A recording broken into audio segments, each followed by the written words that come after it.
pada ulama-ulama kita zaman dulu ya, itu banyak yang sudah menyelesaikan masalah-masalah besar. Kalau kita baca lagi buku-buku mereka, apa yang dipermasalahkan pada saat sekarang, mereka sudah bahas dan mereka sudah kasih solusi dan penjelasan. Cuma yang jadi masalahnya, nah ini manusia, sifat manusia. Kenapa manusia? Ah, lagi-lagi nih dalam bahasa Arab, kenapa manusia disebut insan?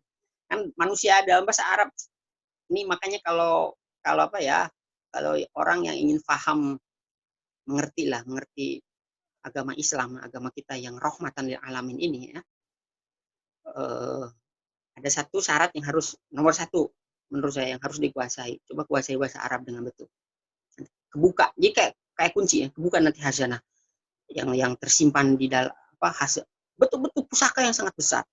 Bayangin ya, ada banyak orientalis ya. Kalau mungkin teman-teman juga ada banyak yang tahu bagaimana mereka begitu mementingkan pentingnya mempelajari bahasa Arab. Ini ilmu yang kadang-kadang kita sebagai umat Islam menganggapnya sepele.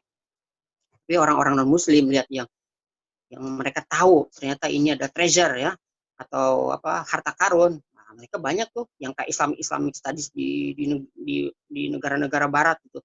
Salah satu mata kuliah yang diajarkan apa coba yang menjadi inti belajar bahasa Arab. Karena dengan bahasa Arab ini kita bisa ya mujizat Al-Qur'an nanti bisa ketahuan, bisa bisa ini bisa dikuak ya. Kayak tadi kembali lagi. Manusia di dalam bahasa Arab tuh banyak sekali kata-kata manusia dan apa penekannya beda-beda. Ada tadi yang disebut insan, ada yang disebut nas, ada yang disebut bashar ya. Nah, penekannya beda-beda. Nah, ini nantilah mungkin yang pakar bahasa Arab nanti bisa menjelaskan. Oke, kita kembali lagi ke yang diagram pertama. Jadi manusia di apa di kotak yang pertama itu punya potensi rasional. Itu sudah sempurna ya. Apa potensi natiknya itu. Makanya para para mantikiyun atau logician ahli-ahli logika muslim muslim logician mereka mendefinisikan manusia adalah hayawanun natik. Yang natik ini ya kembali lagi tadi kepada potensi rasional ya, kemampuan untuk mengartikulasikan teori dan lain sebagainya, bicara dan lain sebagainya. Jadi kita udah dikasih kesempurnaan dalam bentuk potensi natik di dalam Alastu. Meskipun kita belum dikasih fisik ya, karena fisik itu tadi kembali lagi itu berfungsi ketika kita dilahirkan ke alam dunia ini. Oke, terus selanjutnya, nah di alam asal ini kemudian manusia hidup di apa di dalam fitrahnya. Inilah kemudian kenapa manusia disebut apa Idul Fitri. Nah ini yang beberapa hari lagi, 2 hari ya, mudah-mudahan 2 hari lagi ya. Nanti kalau bulannya kelihatan. Kenapa disebut Idul Fitri? Fitri itu diambil dari kata fitrah kan? Karena manusia seolah kembali setelah menahan haus. Ini menarik, tapi pembahasannya nantilah. Kenapa haus dan lapar yang harus kita tahan? Ini kalau lihat dari psikologi menarik sekali. Dan kenapa kita tidak boleh marah ketika puasa? Nah, ini nantilah pembahasan yang lain. Kebetulan kan dulu saya menulis tesis tentang konsep psikologi ya, konsep keadilan lah menurut Imam Fakhruddin Ar-Razi dan ulama-ulama sebelum Ar-Razi. Menarik sekali kalau kita lihat saum ini dilihat dalam perspektif psikologi manusia. Dan kenapa haus, lapar, amarah yang harus ditahan? Karena ternyata sifat-sifat itu adalah sifat-sifat kebinatangan. Hewan ada kan haus, ada lapar kan? Malaikat nggak ada loh haus lapar. Ada marah, ada. Coba kucing pukul, si marah kan? Melawan tuh. Nah, kita dituntut untuk meminimalisir, bukan menghilangkan, ingat, meminimalisir, karena kita masih hidup di dunia yang memerlukan fisik, sifat-sifat itu, dan kita lebih dituntut puasa ini untuk jiwa, aspek kejiwaan kita ya, dalam artian spiritual reality of man itu lebih dibesarkan. Makanya sholat malam kan, baca Quran, sedekah itu kan amalan-amalan yang memerlukan olah jiwa. Nah itulah nantilah. Oke, kita kembali lagi. Nah itu fitrah.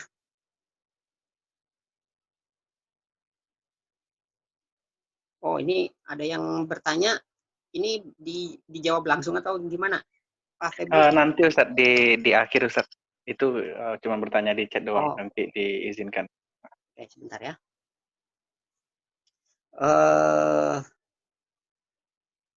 Nah, tadi ya sampai di fitrah. Nah, ini yang kemudian alam ini disebut alam alastu, ya. Alam alastu. Nah, kalau kita lihat tiga fase perjalanan manusia ini, ketiga fase keterangan ya, katakanlah keterangan ya, bagaimana manusia, hakikat manusia berjalan di dalam kehidupan ini hanya ada di dalam agama Islam. Taruhlah sekarang yang sedang menguasai pola pikir kita adalah pola pikir dari barat ya, definisi-definisi tentang manusia, makanya muncul ilmu-ilmu kayak antropologi ya, itu ilmu-ilmu yang tidak keluar dari sesuatu yang vacuum ya. Tapi itu refleksi orang-orang barat ketika melihat manusia, muncul ilmu antropologi, muncul ilmu sosiologi. Nah, sekarang ditambahin lagi lah jadi sosiologi agama, antropologi agama, ya walau alam. Ya itulah refleksi umat Islam sekarang. Ketika melihat dari barat, wah semua gitu ya. Tidak disaring dan tidak dilihat dalam perspektif world view kalau menurut Pak Alatas. Nah, itu. Jadi itu disebut alam alastu oleh Prof. Alatas. Oke. Di kotak pertama. Oke, kita selesai untuk kotak pertama ya. Ini singkat aja ya. Nah, di kotak kedua lah kemudian manusia diciptakan. Kayaknya betul ini ketika Allah merencanakan ingin membuat menciptakan dalam banyak surah ya, salah satunya surah Al-Baqarah. Allah kan berfirman seperti ini, inni ja'ilun fil ardi khalifah. Aku ingin menjadikan ya di sana. Kenapa ja'ilun? Nah, orang belajar bahasa Arab harus tahu. Kenapa ja'ilun nggak khalikun? Fil ardi, di bumi, di tempat yang sedang kita diami ini. Kita ngezoom nih di bumi ya. Bukan di tempat yang lain. Khalifah. Menjadi khalifah. Jadi kita menjadi khalifah itu bukan di alam alastu. Bukan di alam yang nanti di akhirat. Tapi di alam dunia ini. Nah, lagi-lagi, tadi sedikit kembali ke pembahasan yang sebelumnya. Jadi pandangan ini kalau kita resapi itu hanya ada di dalam agama Islam. Barat yang menghegemoni pemikiran kita saat sekarang itu menolak yang kotak pertama dan menolak kotak ketiga. Dan mereka menerima secara parsial, bukan secara utuh, yang kotak tengah. Artinya mereka hidup, mati hanya di dalam kotak pertama. Nah, ini nanti kita bisa melihat bagaimana antara Islam dan Barat melihat manusia ada persamaan, tapi banyak juga perbedaan. Dan perbedaannya itu ternyata perbedaan yang sangat fundamental. Seperti misalnya manusia sebagai khalifah, jelas lah orang Barat nggak mengenal konsep seperti ini khalifah ini. Kan konon katanya Aristotle yang disebut peletak ilmu. Ya Aristotle kan menulis buku etika Nikomachean Ethics. Buku itu kan ditulis untuk anaknya ya. Namanya Nicomacheus kalau nggak salah. Makanya Nikomachean Ethics judulnya. Itu nggak ada pembahasan tentang khalifah, nggak ada pembahasan tentang alastu, nggak ada tentang akhirat. Kenapa? Karena apa yang dia formulasikan itu based on his own reason. Ini yang disebut unaided reason. Jadi reason yang tidak didukung dengan wahyu. Oke. Sambung lagi. Nah, khalifah. Karena jelas Al-Quran menjelaskan ini ja'ilun fil ardi khalifah. Nah, ingat khalifah itu di bumi. Nah, yang jadi permasalahan apa yang disebut dengan khalifah ini? Nah, sayangnya memang makna khalifah. Enggak tahu ini beda nggak ya makna khalifah dengan khilafah ya? Meskipun dari kata-kata yang sama ya. Khalafah yang artinya mengganti ya. Gitu. Nah, tapi menarik sekali. Tadi kan manusia menurut Prof. Alatas dan para ulama juga ya. Cuma statement Prof. Alatas pada saat sekarang memang membangunkan kesadaran manusia, umat Islam ya, maaf umat Islam tentang hakikat manusia ketika beliau menyebut man is a dual nature. Manusia itu punya sifat dualistik. Oke. Menurut Prof. Alatas begini, karena memiliki sifat dualistik. Jadi sederhananya begini ya. mungkin teman-teman juga sudah ada pernah baca mungkin ya. Manusia tadi kan di dunia ini kemudian manusia diciptakan memiliki bersifat dualistik ya. Dia jasad dan juga ruh ya. Nah, sifat dualistik yang dalam manusia ini sering tarik-menarik antara satu dengan yang lain. Makanya kita ngelihat ya, kenapa manusia suka makan yang enak. Dan kenapa manusia nggak suka makan yang kurang enak meskipun itu sehat. Nah, ini masalah-masalah kesehatan nih, bisa nanti dibahas nih. Kenapa misalnya obesitas ya, penyakit-penyakit yang berhubungan dengan fisik, konon katanya manusia modern itu, aduh maaf nih saya kesebutan ya, saya duduk di lantai. Oke, kembali lagi. Kenapa masalah-masalah kesehatan modern yang konon katanya nggak begitu banyak ya. Kalau alam nggak ada atau nggak begitu banyak. Pada zaman dahulu nggak ada atau nggak begitu banyak. Kemudian sekarang banyak. Itu karena dorongan fisik tadi. Lidah nih yang ini. Karena punya syahwat. Gitu. Dan kenapa manusia bisa gontok-gontokan? Memperebutkan kekuasaan. Di pilpres, coba berapa triliun habis. Lagi-lagi itu ulah manusia. Padahal untuk mencari satu orang saja ya. Nggak banyak yang dicari. Satu orang loh yang dicari. Ini ada yang angkat tangan dari tadi. Apa ya? Nggak usah. Itu yang untuk bertanya nanti Ustaz, Okay. setelah jam di akhir sesi. Kenapa manusia gontok-gontokan? Coba. Itu karena tadi dua nature tadi. Tuh. Terus kenapa manusia suka uang? Idul Fitri kan kita ada THR ya. Kalau di Malaysia duit raya, istilahnya. Kenapa ada seperti itu? Kenapa? Coba mau nggak dikasih uang setiap orang peserta di sini, misalnya habis acara seorang misalnya sebanyak 1 juta rupiah, pasti mau. Kenapa? Karena tadi dua nature tadi. Nah, ini menarik sekali ketika Prof. Alatas menjelaskan makna khalifah yang paling asasi yang harus difahami oleh manusia itu bukan khalifah dalam arti sosial kontrak ya, yang ketika manusia terlibat dalam kehidupan sosial politik. Ini sosial kontrak ya, siapa tuh ada kan di barat, Jean-Jacques Rousseau kan, teori sosial kontrak. Karena sebelum sosial kontrak manusia ada yang tadi di asal itu kontrak dengan Allah. Gitu. Nah, sosial kontrak itu hanya tadi manusia yang mereject, yang menolak kotak pertama dan kotak terakhir. Gitu. Itu nggak salah, tapi Islam itu bukan satu-satunya ya. Gitu.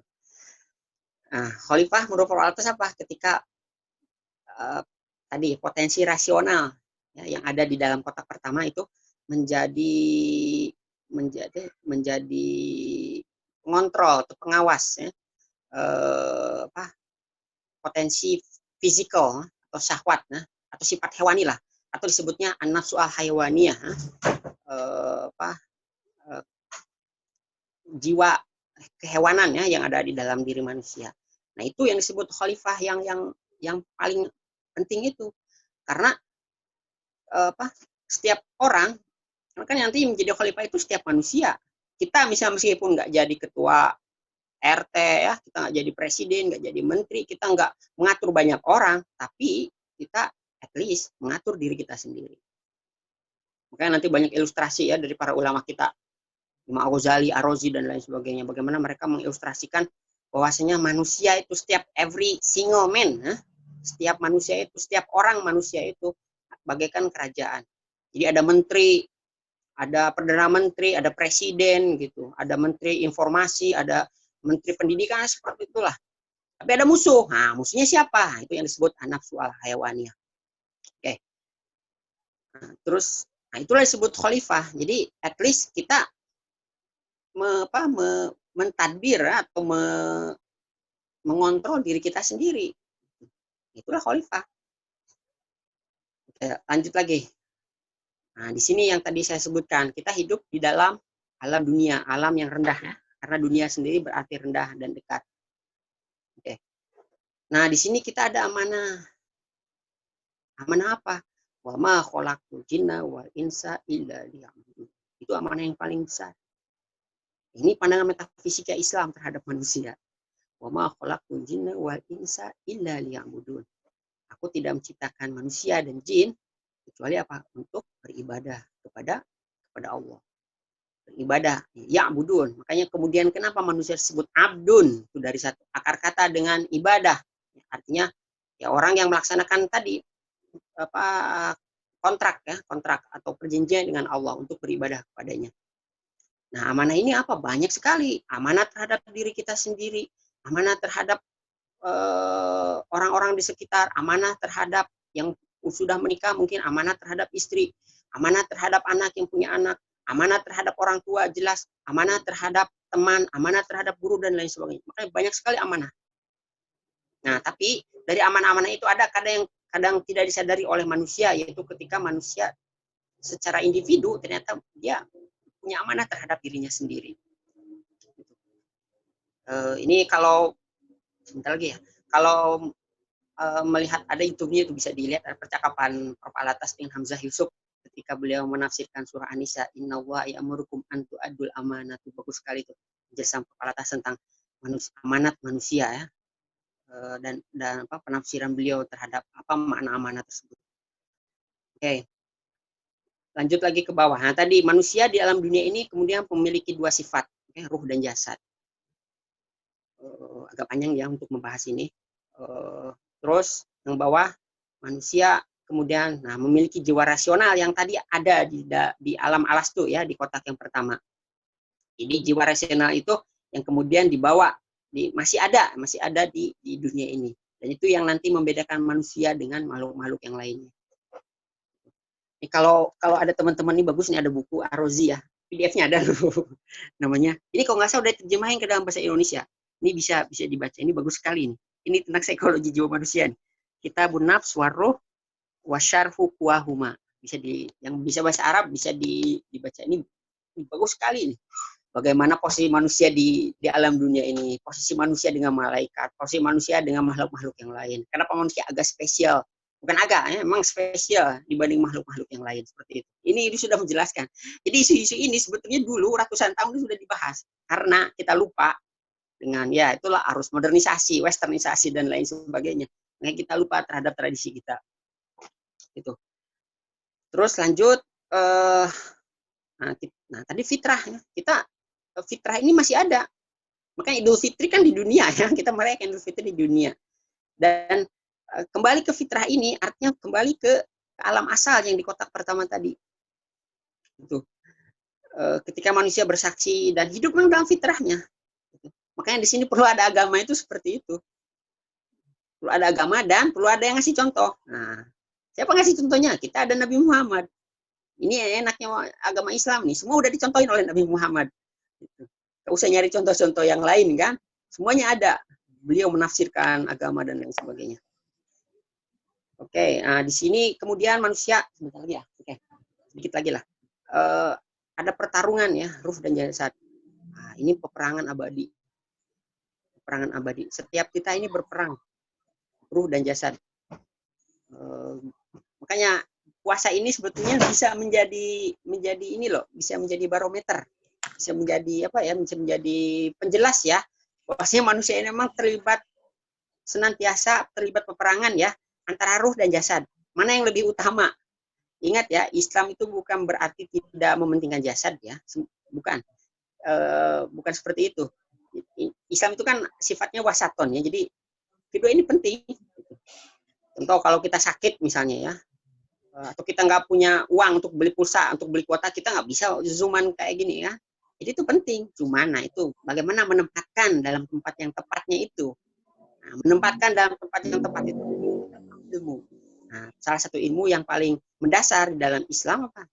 Kita ada bimbingan wahyu. Nah itu.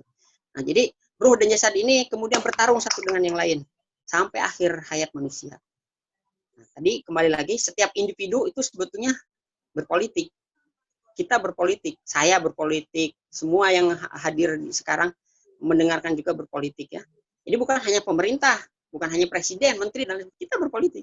Dan politik itu abadi. Presiden mungkin 5 tahun selesai ya berpolitik, tapi setiap individu manusia itu berpolitik itu dari awal lahir sampai nanti meninggal. Mana yang lebih dominan, ruh atau jasad?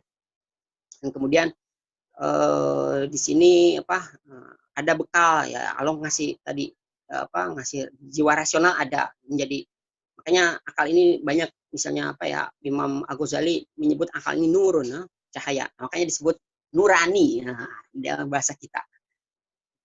Itu dari bahasa Arab juga ya, untuk menandakan bahwasanya kita memiliki bimbingan di dalam diri kita. Bimbingan itu apa? Ya, dalam bentuk ilmu, akal ya. Ini yang membedakan manusia dengan makhluk yang lain.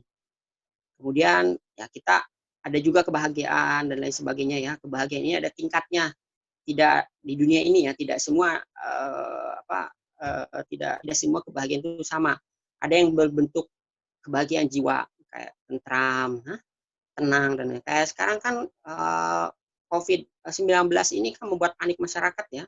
Nah, itu ketentraman jiwa itu agak ini juga ya, agak terganggu. Nah, itulah salah satu ini saya ringkas saja ya, saya cepat. Terus kebahagiaan fisik ada juga, sehat itu penting tuh, makanya kita harus jaga kesehatan ya. Islam menganjurkan banyak aja, misal al-mu'min al-qawi dan lain sebagainya. Kita nggak banget lah, nggak sesuai dengan ajaran Islam. Wah, kita sholat, kita zikir, kita baca Quran, tapi dalam satu waktu kita melupakan fisik kita, nggak pernah olahraga, nggak makan makanan yang betul ya, betul menurut akal ya, ada asupan yang baik untuk kesehatan, semua dimakan dan lain sebagainya. Ya, itu nggak sesuai dengan ajaran Islam.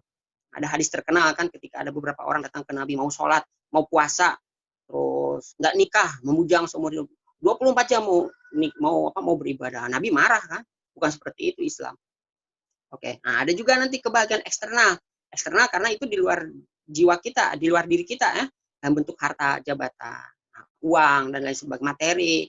Nah, karena kita hidup di dunia, kita nggak bisa lepas dari materi ya. Cuman tadi menempatkan materi di tempat yang tepat tuh kayak gimana? Nah, Islam sudah menjelaskan. Nah, nanti di kota ketiga kita ada, lagi-lagi ini hanya khas ajaran Islam ya.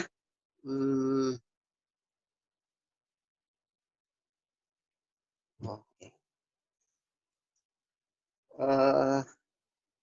Di dalam akhirat ya. Kenapa disebut akhir? Ya udah nggak ada lagi lah, nggak ada kehidupan lagi. Makanya disebut akhirat. Karena di sana udah ultimate destiny of man, gitu.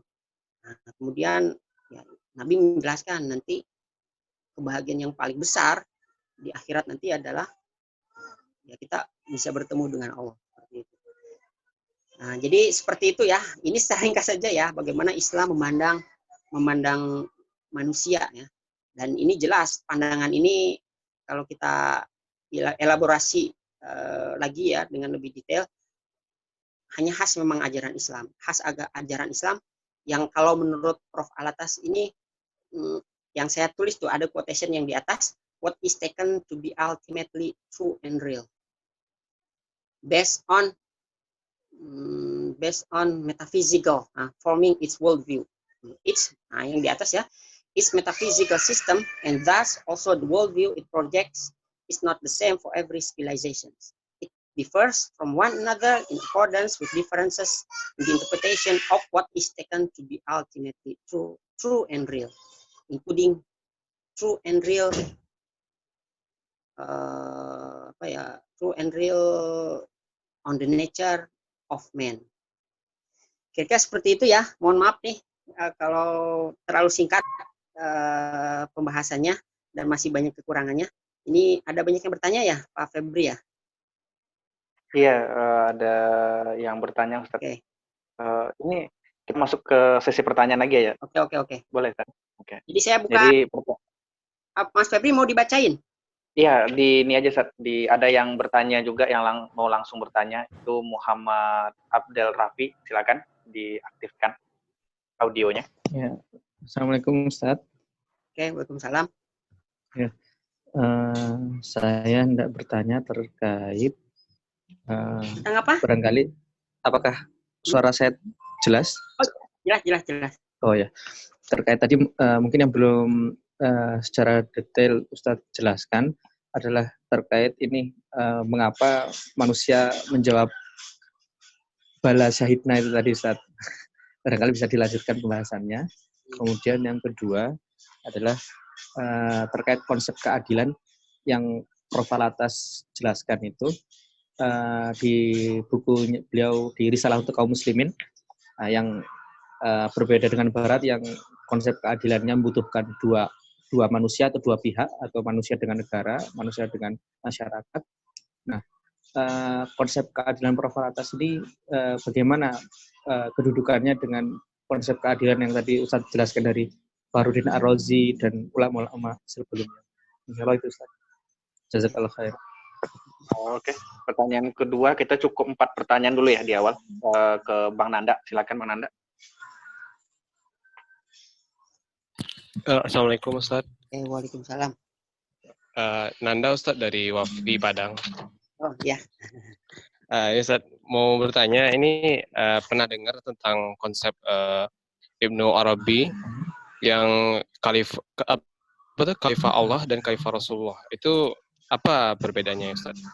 Mungkin bisa dijelaskan sedikit. Terima kasih Ustadz. Assalamualaikum warahmatullahi wabarakatuh.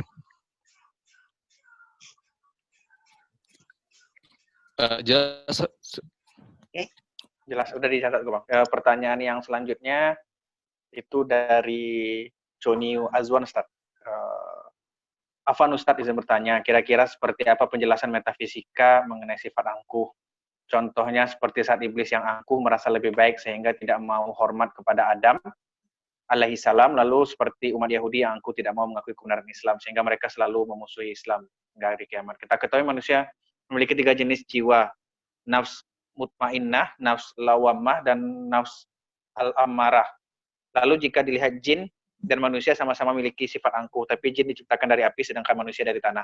Apakah metafisika jin dan metafisika manusia sama atau berbeda? Ini bertanya ya, yang terakhir dari Wijaya ingin bertanya pada Ustadz, mohon elaborasi lagi makna natikoh dan akal, makna perbedaan reason dan intelek, beserta contoh penggunaan kedua konsep tersebut. Terima kasih. Cukup ya, 4 pertanyaan dulu ya. Nanti insya Allah jika ada waktu kita lanjutkan lagi pertanyaan selanjutnya. Wah, Ya, lumayan berat juga ya pertanyaannya ya. Kayak untuk pertanyaan pertama tentang ayat kenapa harus balas syahidna. Sebentar. Oke. Kenapa harus balas syahidna? Ini yang saya baca. Kayaknya emang harus kembali ke kamus-kamus ya. Apa karena tadi saya sempat menyinggung juga apa bedanya bala dengan na'am ya. Ini yang saya baca sekilas ya, sekilas. Kebetulan saya pernah baca, cuman saya nggak baca secara detail. Perbedaan na'am dengan bala itu seperti ini. Kalau na'am kan pertanyaannya negatif, kan pertanyaan itu negation ya, apa? Alastu birobikum, nafyu ya. Bukankah? Kemudian manusia nggak menyebut bukan, kayak gitu kan? Nah, bukankah? Isn't it? Apa sih kalau dalam bahasa Inggris itu isn't it apa ya? Ada tuh. Bukan kayak tag question kayak gitu kan? Ada tuh dalam bahasa Inggris. Kayak gini kan? I am good. Nah, kayak he is good. Isn't he? Nah, kayak gitu kan. Nah, itu kayak alastu birobikum. Nah, ini yang saya baca ya. Nanti harus buka buku-buku tafsir. Bedanya bala dengan na'am itu kalau manusia nanti jawabnya na'am syahidna, itu menegasikan pertanyaan itu. Alatnya, bukankah aku Tuhan kamu? Na'am, berarti bukan. Gitu. Jadi kemudian Allah menggunakan kata-kata bala bukan untuk menegasikan pertanyaan alastu birobikun, tapi untuk menegaskan bahwasanya dia itu betul-betul Tuhan kita. Itu. Jadi bala ini agak sedikit di atas na'am. Ininya apa? Tingkatnya ya. Mohon maaf kalau pembiasaan saya kurang ini. Harus dibuka nih buku-buku tafsir dan di kamus-kamus ya, kayak ya Lisanul Arab, satu apa ya leksikon lah. Itu bisa dibaca lebih lanjut ya. Nah, yang saya baca untuk saat ini yang saya tahu seperti itu perbedaan bala dengan na'am. Makanya indah sekali ketika Allah kemudian menjelaskan kata-kata yes itu dalam bentuk ekspresi bala bukan na'am. Oke, itu yang pertama. Terus yang kedua tentang al-adl ya Prof. Alatas. Sepanjang yang saya baca, kebetulan tesis saya dulu di tesis tentang membahas tentang konsep keadilan Imam Fakhruddin Ar-Razi. Jadi begini ya, ini mungkin pandangan pribadi saya dan teman-teman saya yang lain dan juga